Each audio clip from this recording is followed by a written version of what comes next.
ನೆಲೆಮಹೇಶ್ವರಿ ಹಾಗೂ ದಾಸರಹಳ್ಳಿ ವಾರ್ಡ್ ಅಧ್ಯಕ್ಷರಾಗಿ ಶ್ರೀನಿವಾಸ್ ಆಚಾರ್, ಮಹೇಶ್ ಆಯ್ಕೆ.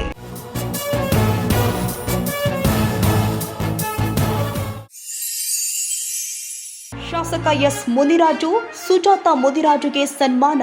ನೂರಾರು ಕಾರ್ಯಕರ್ತರು ಕಾರ್ಯಕ್ರಮದಲ್ಲಿ ಭಾಗಿ.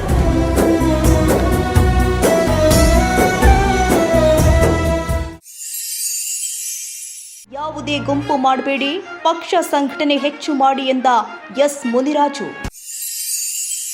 ಶಾಸಕರ ಕಚೇರಿಯಲ್ಲಿ ನೂತನ ಅಧ್ಯಕ್ಷರುಗಳಿಗೆ ಸನ್ಮಾನ ಸಮಾರಂಭ.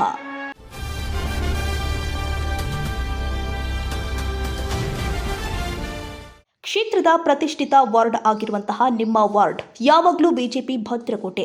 ಅಲ್ಲಿ ಯಾವುದೇ ಗುಂಪುಗಾರಿಕೆ ಇಲ್ಲದೆ ಪಕ್ಷ ಸಂಘಟನೆ ಇನ್ನು ಹೆಚ್ಚು ಮಾಡಿ ಎಂದು ದಾಸರಹಳ್ಳಿಯ ಶಾಸಕ ಎಸ್ ಮುನಿರಾಜು ತಿಳಿಸಿದ್ದಾರೆ. ಶಾಸಕರ ಕಚೇರಿಯ ಸಭಾಂಗಣದಲ್ಲಿ ನಡೆದ ಅಭಿನಂದನಾ ಕಾರ್ಯಕ್ರಮದಲ್ಲಿ ನೆಲೆಮಹೇಶ್ವರಿ ವಾರ್ಡ್ ಅಧ್ಯಕ್ಷರಾಗಿ ಶ್ರೀನಿವಾಸ್ ಆಚಾರ್ ಹಾಗೂ ದಾಸರಹಳ್ಳಿ ವಾರ್ಡ್ ಅಧ್ಯಕ್ಷರಾಗಿ ಮಹೇಶ್ ಆಯ್ಕೆ ಆಗಿದ್ದಾರೆಂದು ಘೋಷಣೆ ಮಾಡಿ ಅಭಿನಂದಿಸಿದರು. ಬಿಜೆಪಿಯಲ್ಲಿ ವಾರ್ಡ್ ಅಧ್ಯಕ್ಷರು ಆಗುವುದು ಅಷ್ಟು ಸುಲಭ ಅಲ್ಲ.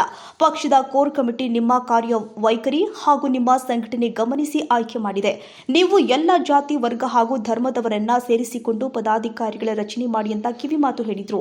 ದಾಸರಹಳ್ಳಿಯಲ್ಲಿ 18 ವಾರ್ಡ್ಗಳಾಗಿತ್ತು. ಆ ಎಲ್ಲ ವಾರ್ಡ್ಗಳಿಗೆ ಪದಾಧಿಕಾರಿಗಳನ್ನ ಘೋಷಣೆ ಮಾಡ್ತಾ ಇದ್ವಿ. ಇವತ್ತು ದಾಸರಹಳ್ಳಿ ವಾರ್ಡ್ಗೆ ನಮ್ಮ ಹಿರಿಯ ಕಾರ್ಯಕರ್ತ ಆದಂಥ ಮಹೇಶ್ವರಿ ನಗರ ವಾರ್ಡ್ ಅಂತೇಳಿ ಒಂದಾಗಿದೆ. ಅದಕ್ಕೆ ನಮ್ಮ ಹಿರಿಯ ಕಾರ್ಯಕರ್ತರಾದಂಥ ಶ್ರೀನಿವಾಸಾಚಾರ್ ಅವ್ರನ್ನ ಅಧ್ಯಕ್ಷರಾಗಿ ಘೋಷಣೆ ಮಾಡಿದ್ದೀವಿ.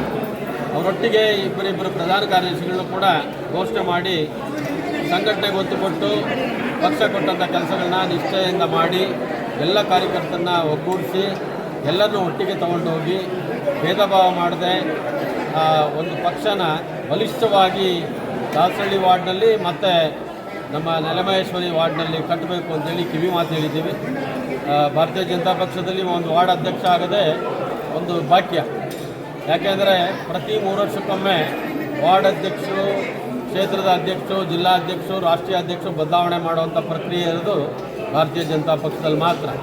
ಇವತ್ತು ನೂತನವಾಗಿ ಜವಾಬ್ದಾರಿ ತಗೊಂಡಿರ್ತಕ್ಕಂಥ ಶ್ರೀನಿವಾಸಾಚಾರು ಆಗ ಮಹೇಶ್ ಅವರು ಎಲ್ಲರೂ ಒಟ್ಟಿಗೆ ತಗೊಂಡು ಈ ವಾರ್ಡ್ನಲ್ಲಿ ಒಂದು ಬಲಿಷ್ಠವಾದಂಥ BJP ನಿರ್ಮಾಣ ಮಾಡಲಿ. ಮುಂಬರ್ತಕ್ಕಂಥ GBA ಚುನಾವಣೆ ಎರಡೂ ಪಕ್ಷದಲ್ಲಿ ಅತ್ಯಧಿಕ ಮತಗಳಿಂದ ಭಾರತೀಯ ಜನತಾ ಪಕ್ಷದ ಅಭ್ಯರ್ಥಿನ ಜಯಗಳಿಸಲಿಕ್ಕೆ ಸಹಕಾರಿಯಾಗಬೇಕು. ಪಕ್ಷ ಸಂಘಟನೆಗೆ ಒತ್ತು ಕೊಡಬೇಕು. SIR ಪ್ರಕ್ರಿಯೆಗೆ ಇವತ್ತಿಂದಲೇ ಚಾಲನೆ ಕೊಡಬೇಕು ಅಂತೇಳಿ ಅವರಿಗೆ ಕಿವಿಮಾತು ಹೇಳಿದರೆ ಅವರ ಅಧ್ಯಕ್ಷತೆಯಲ್ಲಿ ಆ ವಾರ್ಡ್ಗೆ ಶುಭವಾಗಲಿ ಅಂತ ಶುಭ ಹಾರೈಸಿದರು. ನೂತನ ಅಧ್ಯಕ್ಷರುಗಳಿಗೆ ಸನ್ಮಾನ ಮಾಡಿ ವಾರ್ಡ್ಗಳಲ್ಲಿ ಕೆಲಸವನ್ನ ಮಾಡಿ ಪಕ್ಷವನ್ನ ಸಂಘಟನೆ ಮಾಡಿ ಪಕ್ಷದ ಹೇಡಿಗೆಗೆ ಶ್ರಮಿಸಿ ಅಂತ ತಿಳಿಸಿದ್ದಾರೆ.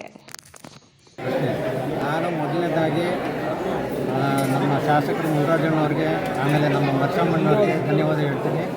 ನನ್ನ ಅಧ್ಯಕ್ಷರಾಗಿ ಆಯ್ಕೆ ಮಾಡಿದ್ದಕ್ಕೆ ಅವರಿಬ್ಬರಿಗೂ ಧನ್ಯವಾದ ಹೇಳ್ತೀನಿ.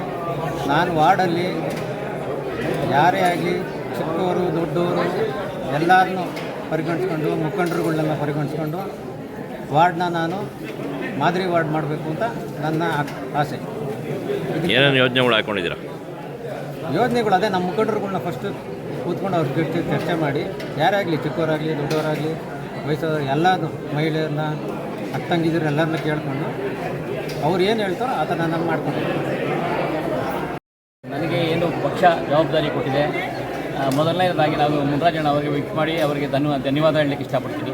ಅದೇ ಥರ ಕೋರ್ ಕಮಿಟಿಯವರು ನನ್ನ ಗುರುತಿಸಿ, ನಾನು ಭಾಳಷ್ಟು ದಿನಗಳಿಂದ BJPಯಲ್ಲಿ ಕೆಲಸ ಮಾಡಿದ್ದೀನಿ. ಎಲ್ಲ ಮೋರ್ಚಾ ಮತ್ತು ಮೈನ್ ಬಾಡಿಯಲ್ಲೂ ಕೆಲಸ ಮಾಡಿದ್ದೀನಿ. ಇದನ್ನೆಲ್ಲ ಗುರುತಿಸಿ ಇವತ್ತು ಕೊಟ್ಟಿರೋದಕ್ಕೆ ಅವರಿಗೆ ಧನ್ಯವಾದ ಹೇಳ್ತಾ, ಮುಂದಿನ ದಿನಗಳಲ್ಲಿ ನನಗೆ ಪಕ್ಷ ಏನೇ ಕೆಲಸ ಕಾರ್ಯಗಳನ್ನು ಕೊಟ್ಟರು ಚಾರ್ಜು ತಪ್ಪದೆ ಭಾಳ ನಿಷ್ಠೆಯಿಂದ ಅದರಲ್ಲಿ ಎಲ್ಲೋ ಲೋಪ ಬರದಂಗೆ ಕೆಲಸ ಮಾಡ್ಕೊಂಡು ಹೋಗ್ತೀನಿ ಅಂತ ಹೇಳ್ತೀನಿ. ಸೇಮ್ ಟೈಮಲ್ಲಿ ನನಗೆ ಇದಕ್ಕೆ ಸಹಕರಿಸಿದ ಹಿರಿಯ ನಮ್ಮ ಭಾಜಪ ಮುಖಂಡರು ಮತ್ತು ಮಹಿಳಾ ಮುಖಂಡರು, ಹಿರಿಯರು ಎಲ್ಲರೂ ಭಾಳ ಸಹಕರಿಸಿದ್ದಾರೆ. ಅವರಿಗೆಲ್ಲರೂ ಧನ್ಯವಾದಗಳನ್ನ ಹೇಳಿ ನಾನು ಮುಂದೆ ಈ ಕೆಲಸವನ್ನು ಮಾಡ್ಕೊಂಡು ಹೋಗ್ತೀನಿ ಹೇಳಲಿಕ್ಕೆ ಇಷ್ಟಪಡ್ತೀನಿ.